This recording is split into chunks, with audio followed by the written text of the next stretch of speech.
Welcome back to the channel. Today we're going to be taking a look at an Nvidia Quadro K600.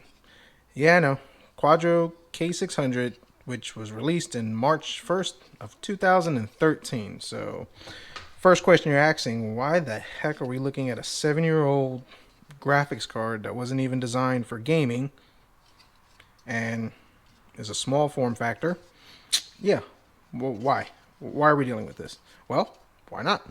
Sometimes some of the older graphics cards are pretty awesome and they still can play some Fortnite, and every now and then you just want a cheap potato budget graphics card, and this one might fit the bill.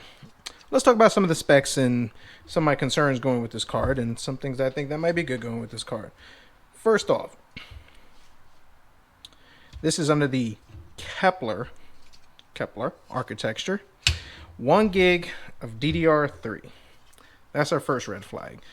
DDR3 does not tend to work well with most, if any, modern games, and yeah, so I've actually had 1 gig graphics cards and they've had DDR5 and they actually play Fortnite pretty well, pretty decent, and this only has DDR3, so I'm not too hopeful for it, but we'll see.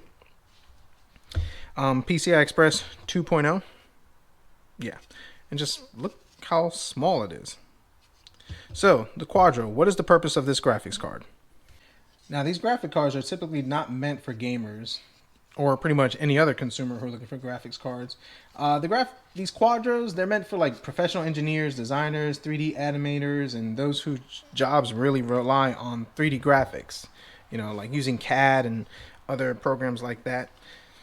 And these cards, typically, when they come out, they're expensive. I mean, I've seen these things cost upwards of $10,000+ for the newer ones, and yeah, they're very expensive. Now, just because it is an older graphics card doesn't mean that, you know, you can't game on it. I'm sure back in 2013, you were probably able to play some decent games on it, but I mean, obviously today we might not be able to play much on it.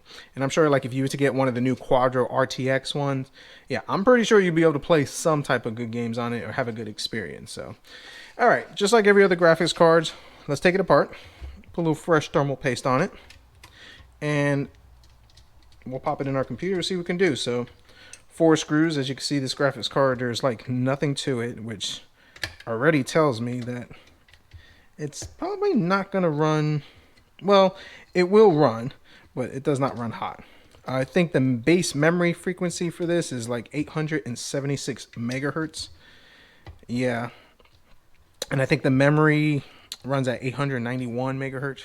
Don't quote me on that one, but I think, yeah, 876, 891. So a little bit of a weak sauce going on. But, you know, these old cards, they do tend to surprise you sometimes. Do I have a lot of hopes for this? Absolutely not, but I like taking them apart. I like looking at them and I like playing with them. So, all right, this is our card. Our thermal paste is, as to be expected, dried up and yucky. So now these cards, why did I buy this card? Well, I really didn't buy this card per se. That's number one. I bought a Dell Precision to be exact, so definitely stay tuned to the channel. So we're going to be taking a look at some of these Dells, but I got a Precision, and in Precisions like the T1700s, they come with these cards, and even looking online, these cards still sell for like $20 to $30. So, and they sell, whether it's for gaming or for somebody just trying to get into intro to 3D animation using these cards and stuff like that. I don't know. I haven't done enough research on that, but they still sell. And this computer that I just bought recently, which we'll do an unveiling on that pretty soon, it came with this card. And I'm curious, why are people still buying it? Why are people still interested in this card? Well, I'm not going to sit here and we're not going to do the whole CAD, and I'm not going to come up with some 3D graphics or engineer a house or anything like that. I just want to see if we could do some gaming on it, because that's what we do. We find good, affordable products, we take them to the test, and we game on them.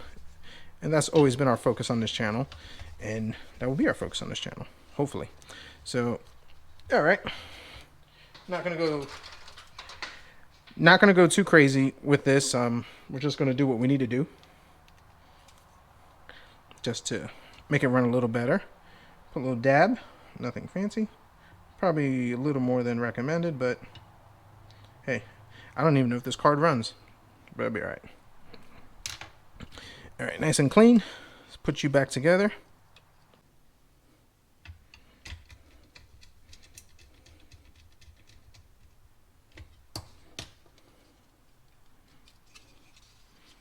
All right, car's put back together. So what we're gonna do is we're gonna pop it into our test bench. Pop it in right over here. And as you can see, one thing nice about this card, at least for small form factor builds, it doesn't require supplemental power. So it's gonna run just like that. Let's power it on. And let's see if we get some video.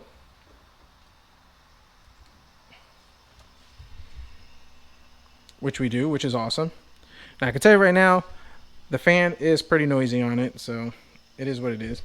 What we're gonna do is we're gonna install the driver, see if we can find some decent new drivers with Windows 10 support on it. We're gonna run some games, some benchmarks, see if we could do some overclocking, because I do want to try to overclock this thing a little bit. And we'll see if this thing is actually worth anything for at least a budget gaming enthusiast. I mean, $20, $30, let's see why. All right, so let's go do this and we'll be right back.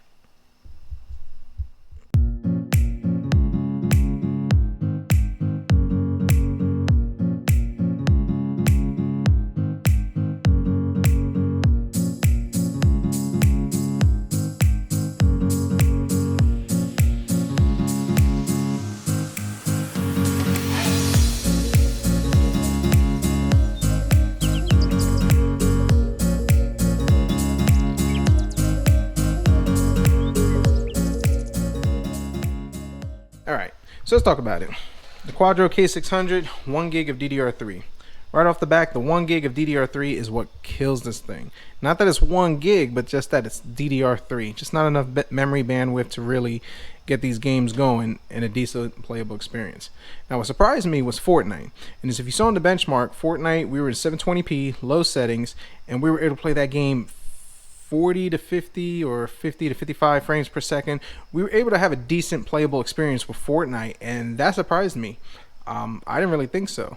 So with that being said, this is actually a pretty decent, not decent, but I would say it's a pretty okay budget Fortnite graphics card for anybody who's needing a cheap graphics card, or if you're able to get one of these, or even if you buy one of these Dell Precisions and it comes with one, you can play some Fortnite.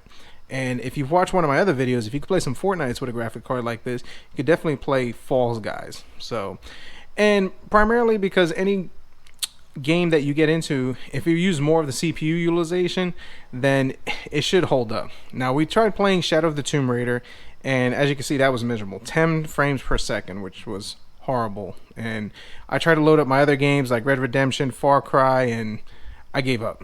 As they're not going to be playable just because the limited memory bandwidth, GDDR3, 1 gig. Yeah, so we're not even going to waste our time with that.